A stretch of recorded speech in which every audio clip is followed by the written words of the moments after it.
बिस्मिल्लाहिर्रहमानिर्रहीम। I hope आप सब लोग ठीक होंगे।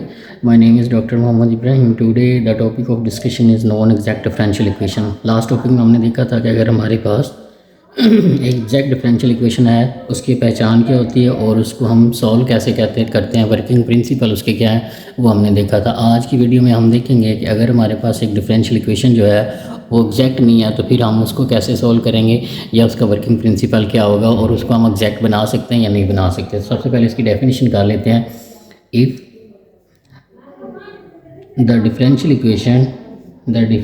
इक्वेशन ऑफ द फॉर्म, एक हमारे पास डिफरेंशियल इक्वेशन थी M d x plus N into d y is equal to zero, इस फॉर्म की is said to be non exact differential equation.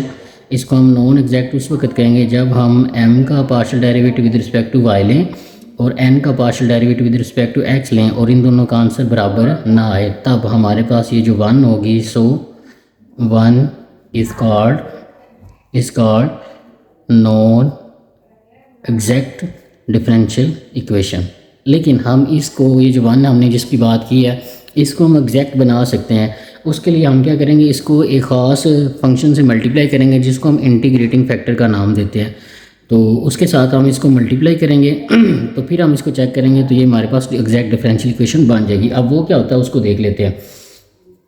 But we can convert 1 into exact differential equation by multiplying integrating factor.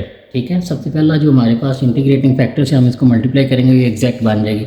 अब integrating factor जो है हम उसको मालूम कैसे करेंगे, अब हम उसकी तरफ चलते हैं। तो सबसे पहले केस नंबर 1 है।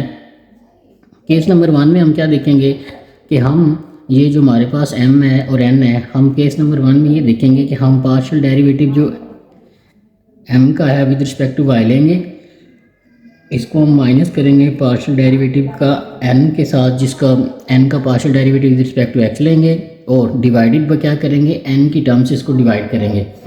जब अगर हम इसको n की टर्म से डिवाइड करें और इसको सिंप्लीफाई करें और ये फंक्शन सिर्फ हमारे पास किसका हो, f ऑफ x का ओनली फंक्शन आए, तब हमारे पास इसकी इंटीग्रेटिंग फैक्टर क्या बनेगा, इंटीग्रेटिंग फैक्टर इसका तब बनेगा e की पावर हम इंटेग्रल लेंगे ये जो हमारे पास फंक्शन आया हुआ है। मैं दोबारा रिपीट करता हूँ कि अगर ये हमारे पास एग्जैक्ट नहीं है, पहला रूल हमारे पास ये, हम इसको एग्जैक्ट बनाने के लिए क्या करेंगे, इंटीग्रेटिंग फैक्टर से मल्टीप्लाई करेंगे। इंटीग्रेटिंग फैक्टर ये है। अब ये बनेगा कैसे, m का partial derivative with respect to y minus n का partial derivative with respect to x, इसको सिंप्लीफाई करेंगे और n वाली टर्म से इसको डिवाइड करेंगे। हम इसको सॉल्व करें और अगर इसका फंक्शन का जो आंसर है इसको सिंप्लीफाई करने के बाद जो सिर्फ f ऑफ x का फंक्शन रह जाए, मतलब उसके अंदर y ना आ रहा होगा, तो हमारे पास जो है ये वाला इंटीग्रेटिंग फैक्टर बन सकता है। इसको बनाएंगे कैसे, e की power integral f of x dx हम लेंगे और फिर इस e की पावर x को, जो भी इसका आंसर आएगा उसको हम 1 से मल्टीप्लाई करेंगे। तो वो हमारे पास जो है इक्वेशन जो बनेगी, इसको मल्टीप्लाई करवाने के बाद इससे, वो हमारे पास क्या होगी, एग्जैक्ट डिफरेंशियल इक्वेशन होगी। अब केस नंबर 2 में हम क्या है वो देखते हैं। केस नंबर 2 में हमारे पास ये तब हम यूज़ करेंगे, केस नंबर 2, जब हमारे पास फॉर एग्जांपल हम पार्शियल m और पार्शियल y लेते माइनस पार्शियल n और पार्शियल x, इसको हम n से डिवाइड करते और ये फंक्शन हमारे पास x का ना आता, मतलब सिर्फ x का फंक्शन ना होता, y का आ जाता या f ऑफ x और y दोनों का आ जाता, तो फिर हम इसको इंटीग्रेटिंग फैक्टर इसका नहीं बना सकते थे। केस नंबर 2 में हम क्या करते हैं कि पहले हम partial derivative with respect to n का जो है x के साथ और फिर माइनस कर देते हैं partial derivative of m with respect to y, और फिर हम क्या करते हैं, एंड पे m है तो m वाले फंक्शन से इसको डिवाइड करवाएं और इसका जो आंसर है सिर्फ f ऑफ y का आंसर आए, मतलब इसको सिंप्लीफाई करें तो ये ऐसा फंक्शन मिले जिसके अंदर सिर्फ y आ रहा हो, तो फिर हम इसका इंटीग्रेटिंग फैक्टर बनाया करेंगे और ये हमारे पास क्या होगा, ये ऐसे बनेगा इंटीग्रेटिंग फैक्टर। ये जो चीज़ आई है इसका हम इंटीग्रल ले लेंगे विद रिस्पेक्ट टू y, जो इसका आंसर आएगा उसको हम क्वेश्चन नंबर 1 से मल्टीप्लाई करेंगे तो वो हमारे पास एग्जैक्ट बन जाएगी। याद रखें, सबसे पहले हम केस नंबर 1 को डिस्कस करेंगे। अगर केस 1 हमारे पास डिस्कस नहीं होता फिर हम केस 2 की तरफ जाएंगे। ठीक है, तो इसके लिए हम एक एग्जांपल करते हैं ताकि हमें इसकी अच्छे तरीके से समझ आ सके। एग्जांपल की तरफ चलते हैं जी। जी, हम क्वेश्चन की तरफ मूव करते हैं। ये हमारे पास एक क्वेश्चन लिखा हुआ है, हमने इसको सॉल्व करना है। तो सबसे पहले हम m की वैल्यू लगा लेते हैं। m dx के साथ जो पड़ा है वो m है हमारे पास, x square minus 2x plus 2y का स्केयर, और n हमारे पास किसके इक्वल है, 2xy के इक्वल है। इसका partial derivative with respect to y हमने लेना है, तो ये हमारे पास ये भी 0, ये भी 0, ये 4y आ जाएगा। ठीक है, इसका partial derivative with respect to हमने x लेना है, तो इसका आंसर हमारे पास क्या आएगा, सॉरी 2y आ जाएगा। तो हमने यहाँ पे देखा कि पार्शियल m और partial y does not equal to partial n और partial x, so 1 is not exact differential equation. तो अब हम इसको एग्जैक्ट बना सकते हैं by using concept of integrating factor. तो सबसे पहले हम केस नंबर 1 को डिस्कस करते हैं। केस नंबर 1 में हमने क्या देखा था कि हम partial derivative of m with respect to y minus partial derivative of n with respect to x और डिवाइडेड बाय इसको क्या करेंगे, डिवाइडेड बाय हम इसको करेंगे with respect to N, and पे n है तो यहाँ पे n लगाएंगे। इसको सॉल्व करें तो इसका आंसर जो है सिर्फ f ऑफ x का आना चाहिए, फिर हम इसके इंटीग्रेटिंग फैक्टर बना सकेंगे। तो सबसे पहले इसको चेक करते हैं। Partial y over partial m किसके इक्वल है, partial y over partial m हमारे पास 4y के इक्वल है, यहाँ पे माइनस हो जाएंगे। Partial n over partial x किसके इक्वल है, 2y के इक्वल है, तो यहाँ पे 2y आ जाएगा। ठीक है, और डिवाइडेड बाय हमने n करना था, n हमारे पास किसके इक्वल है, 2xy के इक्वल है, 2xy के इक्वल है। इसको सॉल्व कर लेते हैं। इसको सॉल्व करेंगे तो हमारे पास क्या आ जाएगा, 2y आ जाएगा। 4y में से 2y गएंगे तो 2y रह जाएगा, यहाँ पे 2xy रह जाएगा, 2 से 2 गया, y से y गया, और हमारे पास यहाँ पे इसका आंसर क्या आ जाएगा, 1 ओवर सॉरी यहाँ से हमारे पास y से y कैंसिल होगा, तो यहाँ पे हमारे पास क्या रह जाएगा, x रह जाएगा, 1 ओवर x। तो हमने देखा, हमने इसको केस नंबर 1 के according partial m over partial y minus partial n over partial x divided by n किया, तो इसका फंक्शन हमारे पास f ऑफ x का आना चाहिए था, तो ये हमारे पास only function f of x आ गया। तो इसका मतलब ये हुआ हम इसके इंटीग्रेटिंग फैक्टर इसकी फॉर्म में बना सकते हैं। अब इंटीग्रेटिंग फैक्टर बनाने के लिए हमने क्या लेना था, यहाँ पे हम लिखेंगे इंटीग्रेटिंग फैक्टर कैसे बनेगा, e की पावर हमने लेनी है, और ये जो फंक्शन आया है 1 ओवर x, इसकी इंटीग्रेशन कर देनी विद रिस्पेक्ट टू x। तो 1 ओवर x की इंटीग्रेशन हमारे पास क्या होती है, ln x होती है, तो e की पावर ln x आ जाएगा, और प्लस e हम यहाँ पे नहीं लगा रहे, तो ln और e आपस में एंटी होते हैं, ये कैंसिल हो जाएंगे, और इसका जो आंसर आएगा हमारे पास सिंपल मॉड x, या सिंपल हम इसको x लिख सकते हैं। अब ये हमारे पास इंटीग्रेटिंग फैक्टर आया। इंटीग्रेटिंग फैक्टर का मतलब ये है कि अब अगर आप इसको क्वेश्चन नंबर 1 से मल्टीप्लाई करवाएंगे तो ये एग्जैक्ट में चली जाएगी। तो हम क्या करते हैं, so multiplying x to equation number 1, x के साथ इसको मल्टीप्लाई करेंगे तो ये हमारे पास क्या बन जाएगी, x cube minus 2x square plus 2xy का स्केयर, और इसके साथ आ जाएगा dx प्लस यहाँ पे इसके साथ x मल्टीप्लाई होगा तो 2x square y dy is equal to 0। अब यहाँ पे चेक करने की ज़रूरत नहीं है क्योंकि ये हमारे पास ओनली फंक्शन x का आ गया। हमने e की पावर ये चीज़ पूरी उठाई, इसका इंटेग्रल लिया, जो इसका आंसर आएगा उसको 1 के साथ आपने मल्टीप्लाई करा दिया, तो ये अंडरस्टूड है कि ये हमारे पास एग्जैक्ट हो चुकी है।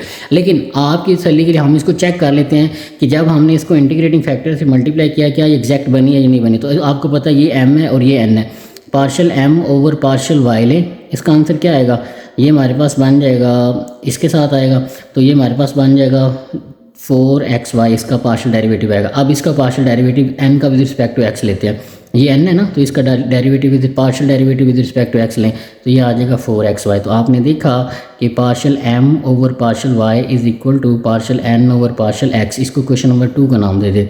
सो 2 इज़ एग्जैक्ट। अब अगर ये एग्जैक्ट है तो इसको सॉल्व करना बहुत आसान है, एग्जैक्ट डिफरेंशियल इक्वेशन हमें पता है। अब ये एग्जैक्ट है तो एग्जैक्ट को कैसे सॉल्व करना है, जो पहला इंटेग्रल आ रहा है, जो पहली रकम आ रही है हमारे पास, उसका आपने सिर्फ integration with respect to x ले लेना है, x cube minus 2x square plus 2xy का स्केयर इंटू dx प्लस, अब जो n वाली टर्म है यहाँ पे हम पूरी टर्म का नहीं इंटीग्रेशन लेंगे, सिर्फ किस टर्म का लेना है जिसके अंदर x नहीं होगा, n की वो वाली टर्म लेंगे जो x से फ्री होगी। अब इसके अंदर एक ही टर्म थी और उसके अंदर भी x आ रहा, तो इसका मतलब यहाँ पे हम 0 with respect to y integrate करेंगे। तो हमने शॉर्टकट के लिए जब हम एग्जैक्ट डिफरेंशियल इक्वेशन को सॉल्व करते हैं तो इस टर्म का एग्जैक्ट हम इंटीग्रेशन लेते हैं विद रिस्पेक्ट टू x, और n में से उन टर्म का इंटीग्रेशन लेते हैं जिनके अंदर x नहीं आ रहा। तो इसके अंदर तो x आ रहा था, तो इसके अंदर 0 टर्म ऐसी है जिसके अंदर x नहीं आ रहा, तो 0 का विद रिस्पेक्ट टू dy लेंगे और इसको हम कॉन्स्टेंट कंसीडर करेंगे। इसका इंटीग्रेशन क्या आ जाएगा, x cube over 3 minus 2, sorry यहाँ पे 4 आएगा, x की 4 ओवर 4, सॉरी मैं दोबारा कर देता हूँ। इसको जब सिंपल मल्टीप्लाई करेंगे dx को इससे भी और इंटेग्रल अलग करेंगे तो ये आ जाएगा x की 4/4 माइनस 2x की 3/3, यहाँ पे आएगा प्लस, और यहाँ पे आएगा 2x² y² और plus c is equal to 0। 2 से 2 कैंसिल कर देंगे तो x की 4/4 माइनस 2/3 x की 3 और plus x² y² plus c is equal to 0। तो ये हमारे पास इस डिफरेंशियल इक्वेशन का आंसर आ जाएगा। जो इस डिफरेंशियल, ये जो हमारे पास डिफरेंशियल इक्वेशन थी, हमने इसको चेक किया कि ये नॉट एग्जैक्ट थी, ठीक है, एग्जैक्ट नहीं थी। फिर उसके बाद हमने केस नंबर 1 को डिस्कस करते हुए चेक किया कि इसका फंक्शन ओनली x की फॉर्म में आ रहा है। फिर हमने उसका e⁻x के साथ इंटेग्रल लिया और उसको 1 के साथ मल्टीप्लाई कराया। जब आपने 1 के साथ मल्टीप्लाई कराया तो ये हमने चेक भी किया कि ये हमारे पास एग्जैक्ट बन गई। तो हम यहाँ पे एग्जैक्ट वाला फॉर्मूला यूज़ करते हुए हमने इसको प्रॉपर आगे सॉल्व किया और इसका हमने आंसर निकाला जी। क्वेश्चन नंबर 2 की तरफ मूव करते हैं। क्वेश्चन नंबर 2 में हमारे पास क्वेश्चन दिया हुआ है एक्स वाई का square plus y into d x minus x d y is equal to 0। तो ये हमारे पास क्वेश्चन नंबर 1 है। सबसे पहले हम इसको चेक करते हैं कि ये एग्जैक्ट है या नहीं है। तो पहली टर्म जो है वो n की होती है, इसका partial derivative with respect to y लेंगे तो वो हमारे पास क्या आ जाएगा 2xy, ठीक है, और प्लस 1 आ जाएगा। और इसका जब पार्शियल डेरिवेटिव आप लेंगे with respect to x n वाली टर्म का partial n over partial x। अब यहाँ पे हमें इस बात को समझना ज़रूरी है कि यहाँ पे इसके साथ माइनस आ रहा है तो ये माइनस साथ में आएगा। जब इसका partial derivative with respect to x लेंगे n वाली टर्म का तो वो हमारे पास क्या आएगा 1 आएगा और ये -1 आ गया। यहाँ पे हमने देखा so partial m over partial y does not equal to partial n over partial x। So 1 is not exact differential equation. Exact differential equation हमारे पास नहीं है, लेकिन हम इसको एग्जैक्ट बना सकते हैं by using the concept of integrating factor. अब हम इसके इंटीग्रेटिंग अगर हमने फैक्टर बनाने तो केस नंबर 1 से हमने स्टार्ट करना है। उसके लिए हम क्या लेते हैं partial m over partial y minus partial n over partial x। यहाँ पे n एंड पे है तो यहाँ पे भी n एंड पे लेंगे और इसको फंक्शन का जो आंसर है ओनली x की फॉर्म में आना चाहिए। तो इसको चेक करते हैं। तो partial m over partial y आपने लिया, उसका आंसर आया हमारे पास 2xy माइनस, जब इसका वैल्यू इसकी जगह पुट करेंगे तो माइनस माइनस प्लस आ जाएगा और नीचे हमारे पास n आ रहा है। n हमारे पास किसके इक्वल था x के, तो यहाँ पे हमने x लिख लिया। तो ये हम देखें कोई इसको सिंप्लीफाई नहीं कर सकते और ये हमारे पास जो है f ऑफ x या ओनली फंक्शन x का नहीं आया। सो इसका मतलब ये हुआ कि यहाँ पे केस नंबर 1 जो है इज़ फेल। केस नंबर 1 हमारे पास फेल हो गया। अब हम केस 2 की तरफ चलते हैं। केस 2 में हमने क्या देखना है, केस नंबर 1 हमारे पास फेल हो गया। केस नंबर 2 में हमारे पास किस फॉर्म में जाना है, हम यहाँ पे लेंगे partial n over partial x वाली पहले टर्म लेंगे, फिर माइनस लगाएंगे, partial m over partial y वाली बाद में टर्म ले लेंगे और इसके नीचे m आ जाएगा और इसका जो आंसर है फंक्शन ओनली y का आना चाहिए। तो फिर हमारे पास ये इंटीग्रेटिंग फैक्टर बना सकता है। अब हम इसको चेक करते हैं partial n over partial x किसके इक्वल था -1 के, यहाँ पे -1 लिख देते हैं, minus partial m over partial y किसके इक्वल है, that is equal to minus के साथ मल्टीप्लाई भी कर देते हैं -2xy और -1, ठीक है। जब इसको इसकी जगह पुट करेंगे माइनस अंदर मल्टीप्लाई करेंगे तो यही चीज़ आ गई। नीचे हमने m से डिवाइड करना है, अब इससे नहीं डिवाइड करना, ये तो पार्शियल वाली रकम है जिसका partial derivative respect to y लेकर ये हमारा m है, इसके साथ डिवाइड करना है। तो ये हम करेंगे x y का स्केयर प्लस y। अब इसको थोड़ा सा सिंप्लीफाई करते हैं तो यहाँ पर अगर आप गौर करें तो ये भी माइनस का ये भी माइनस का, तो ये आ जाएगा -2xy और डिवाइडेड बाय हमारे पास क्या आ जाएगा x y का स्केयर प्लस y, ठीक है।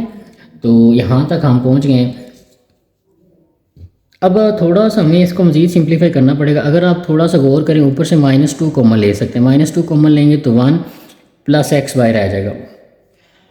नीचे से हम y कॉमन ले सकते हैं, y को कॉमन लेंगे तो यहाँ पे हमारे पास रह जाएगा xy प्लस 1। तो ये नीचे वाली चीज़ें सेम होगी ऊपर वाली के साथ। इसको मज़ीद सिंप्लीफाई हम करके -2y लिख सकते हैं, 1 प्लस xy और इसको भी 1 प्लस xy की फॉर्म में हम लिख सकते हैं। तो ये दोनों सेम है, ये इसके साथ कैंसिल हो जाएगी। तो -2 over y is equal to f of y का ये ओनली फंक्शन हमारे पास आ गया। अब देखें केस नंबर 1 हमारे पास फेल हुआ तो केस नंबर 2 यहाँ पे हमारे पास ऑब्वियसली होल्ड कर रहा है। अब हमने इसका अगर इंटीग्रेटिंग फैक्टर बनाना है तो उसके लिए हम क्या करेंगे, ई की पावर हम लेंगे और जो ये आंसर आया है इसको इंटीग्रेट कर देंगे और जो आंसर आएगा उसको हम इक्वेशन नंबर 1 से मल्टीप्लाई करेंगे तो हमारे पास जो इक्वेशन थी वो हमारे पास एग्जैक्ट डिफरेंशियल इक्वेशन में चली जाएगी। तो इसको इंटीग्रेट करते हैं तो ये हमारे पास आ जाएगा e-2 बाहर आ जाएगा 1/y dy आ जाएगा। फर्दर इसको सॉल्व करेंगे तो ये आ जाएगा e-2 1/y का इंटीग्रेशन क्या होती है ln y, ठीक है, ln y होता है। अब आपको इस बात का भी पता है कि log हो और उसके साथ कोई नंबर मल्टीप्लाई हो रहा हो तो वो आगे वाले फंक्शन जो उसके अंदर वेरिएबल पड़ा है उसकी पावर बन जाता है।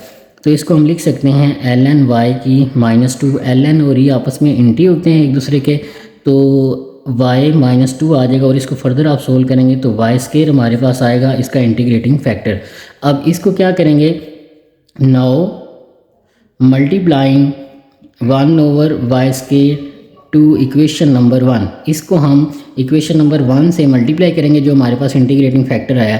तो ये हमारे पास क्या बनेगा, that will become x/y² plus y into 1/y² dx minus x/y² dy is equal to 0, equation number 2। अब लास्ट टाइम हमने आपको चेक करवाया था, आप इसको खुद भी चेक कर सकते हैं कि जब अब आप इसको सॉल्व करेंगे पार्शल m/y और पार्शल n/x फॉर इक्वेशन 2 आप लेंगे तो उनका आंसर हमारे पास क्या आएगा, सेम आएगा। इसका मतलब ये हुआ कि ये हमारे पास जो इक्वेशन है अब क्या है, एग्जैक्ट बन चुकी है। अब हम इसको डायरेक्ट इंटीग्रेट करते हैं तो उसको करने से पहले हम इसको थोड़ा सा सिंप्लीफाई कर लेते हैं। तो ये हमारे पास क्या बनेगा, यहाँ पे x आ जाएगा, y से y कैंसिल हो जाएगा और यहाँ पे 1/y dx minus x/y² dy is equal to 0। अब ये हमारे पास एग्जैक्ट डिफरेंशियल इक्वेशन है, इसको डायरेक्ट इंटीग्रेट हम कर सकते हैं। तो पहले की डायरेक्ट आप इंटीग्रेशन लेंगे विद रिस्पेक्ट टू x, इसकी विद रिस्पेक्ट टू x लेंगे और -n लगाएंगे। अब n में से हम वो वाली टर्म लेंगे जिसके साथ x नहीं आ रहा होगा, तो इसके साथ एक टर्म है और उसके साथ भी x आ रहा है, तो इसका मतलब यहाँ पे 0 टर्म पड़ी हुई है जिनके साथ x नहीं आ रहा, ठीक है। तो ये हमारे पास आ जाएगा, इसकी इंटीग्रेशन करेंगे तो ये x² plus x/y plus c is equal to 0। तो ये हमारे पास एक ये डिफरेंशियल इक्वेशन दी हुई थी जो हमारे पास क्या थी, एग्जैक्ट नहीं थी। तो केस नंबर 1 आपने इसके ऊपर लगाया, वो फेल हो गया। फिर केस 2 को यूज़ करते हुए हमारे पास इंटीग्रेटिंग फैक्टर ये बना, इंटीग्रेटिंग फैक्टर को हमने इससे मल्टीप्लाई किया तो क्वेश्चन नंबर 2 हमारे पास एग्जैक्ट बन गई। उसके बाद एग्जैक्ट सोल्यूशन को हम कैसे फाइंड आउट करते हैं डिफरेंशियल इक्वेशन में, एग्जैक्ट डिफरेंशियल इक्वेशन हो तो उसको कैसे फाइंड आउट करते हैं सोल्यूशन, तो ये हमने सोल्यूशन फाइंड किया। आई होप आपको इसके अच्छे तरीके से समझ आ रही होगी। इसके साथ हम एक और एग्जाम्पल डिस्कस कर लेते हैं जी। एक और क्वेश्चन देखते हैं। हमारे पास क्वेश्चन है सॉल्व, हमारे पास क्वेश्चन है x² plus x minus y into dx plus x into dy is equal to 0। ये हमारे पास क्वेश्चन है, हमने इसको चेक करना है कि हमारे पास ये डायरेक्ट सॉल्व होता है या नहीं होता। तो ये हमारे पास m है, m हमारे पास है x² plus x minus y और n की जो वैल्यू है वो हमारे पास ये है। m को विद रिस्पेक्ट टू हमने y पार्शियल डेरिवेटिव लेना है तो ये हमारे पास -1 आएगा। n का विद रिस्पेक्ट टू हमने x लेना है तो वो 1 आएगा। हमने देखा कि हमने y का partial derivative with respect to y लिया और n का derivative with partial derivative with respect to x लिया और वो सेम नहीं आया। इसका मैं क्या मतलब है, सो 1 is not exact differential equation. अब वन डिफरेंशियल इक्वेशन जो है वो हमारे पास एग्जैक्ट नहीं है। अब हम चलते हैं केस की तरफ, हम इसको एग्जैक्ट बनाने की कोशिश करते हैं। केस नंबर 1 में हमारे पास क्या होता है कि partial m over partial y minus partial n over partial x divided by n जो एंड पे, तो यहाँ पे हम n लेंगे। इसको सॉल्व करें तो इसका आंसर जो है ओनली फंक्शन ऑफ x आना चाहिए। पार्शियल m और पार्शियल y हमारे पास -1 के इक्वल है, माइनस पार्शियल n और पार्शियल x का आंसर 1 था, यहाँ पे माइनस आ जाएगी और n की क्या वैल्यू थी, x थी। हमने इसको सॉल्व किया तो -2 और x आ गया और ये हमारे पास जो फंक्शन है ओनली x की फॉर्म में आ गया। इसका मतलब इसके इंटीग्रेशन फैक्टर जो है पॉसिबल है। तो इसकी इंटीग्रेशन फैक्टर हमारे पास क्या बनाएंगे, e की पावर ये जो चीज़ आई है इसका हमने इंटेग्रल लेना है, -2 over x dx is equal to -2 बाहर आ जाएगा, 1 ओवर x और dx साथ में आ जाएगा। तो 1 ओवर x का इंटीग्रल क्या होता है, ln x। अब हमें पता है कि -2 अगर शुरू में आ रहा है तो वो ln उसकी पावर आगे वाली की पावर मान जाता है, तो e की पावर ln x की पावर -2 आ जाएगा, ये इससे कैंसिल हो जाएगा। x माइनस 2 हो जाएगा और ये हमारे पास 1 ओवर एक्स स्क्वायर आ जाएगा। ये इंटीग्रेशन फैक्टर है हमारे पास इस इक्वेशन के लिए। तो हम क्या करते हैं, multiplying 1 over x square to equation number 1, इसको 1 से मल्टीप्लाई करवाते हैं। तो 1 से मल्टीप्लाई करने के बाद हम इसको सिंप्लीफाई भी साथ कर देते हैं। जब इसको 1 एक्स स्क्वायर से डिवाइड करेंगे तो ये हमारे पास 1 आ जाएगा, यहाँ पे आएगा हमारे पास प्लस 1 ओवर एक्स और यहाँ पे minus y over x square और इसके साथ आ जाएगा डी एक्स। और जब इसके साथ 1 ओवर एक्स को डिवाइड करवाएंगे तो ये हमारे पास आ जाएगा plus 1 over x d y is equal to 0। ये इक्वेशन नंबर 2 है।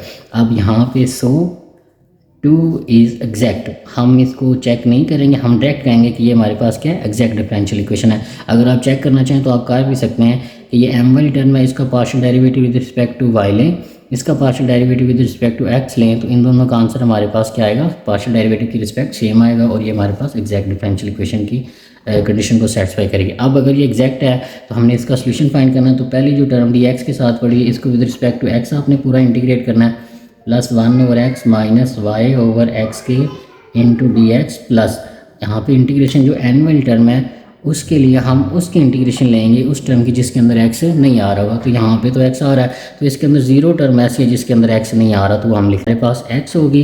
1 ओवर एक्स की इंटीग्रेशन हमारे पास होती है ln एक्स माइनस वाई है हमारे पास कांस्टेंट है तो बाहर आ जाएगा। इसकी इंटीग्रेशन हमारे पास क्या होगी, पावर में एक ऐड करेंगे तो ये हमारे पास -2 जाएगा और ऊपर जाके x की पावर -1 रह जाएगी और -1 से नीचे भी आएगा तो ये इसको पॉजिटिव कर जाएगा और 1 ओवर x हमारे पास यहाँ पे इसका आंसर जो है वो रह जाएगा। प्लस c हमारे पास कांस्टेंट लगाएंगे इंटीग्रेशन का तो ये हमारे पास इसका आंसर आ जाएगा x प्लस ln x और प्लस y ओवर x का फॉर्म में हमारे पास ये जो हमारे पास डिफरेंशियल इक्वेशन थी जो कि नॉट एग्जैक्ट थी तो हमने इसको इंटीग्रेटिंग फैक्टर यूज़ करते हुए एग्जैक्ट बनाया और उसके बाद अब ये हमारे पास एग्जैक्ट डिफरेंशियल इक्वेशन थी ये वाली, तो हमने एग्जैक्ट इंटीग्रेशन एग्जैक्ट वाली जो कंडीशन थी वर्किंग प्रिंसिपल वो लगाते हुए इसको सॉल्व किया तो ये इसका आंसर आ गया। आई होप आपका आज का लेक्चर अच्छे तरीके से समझ आया होगा, तो इसको अच्छे तरीके से आप सॉल्व करिएगा। थैंक यू वेरी मच, अपना बहुत सारा ख्याल रखिएगा। अल्लाह हाफिज़।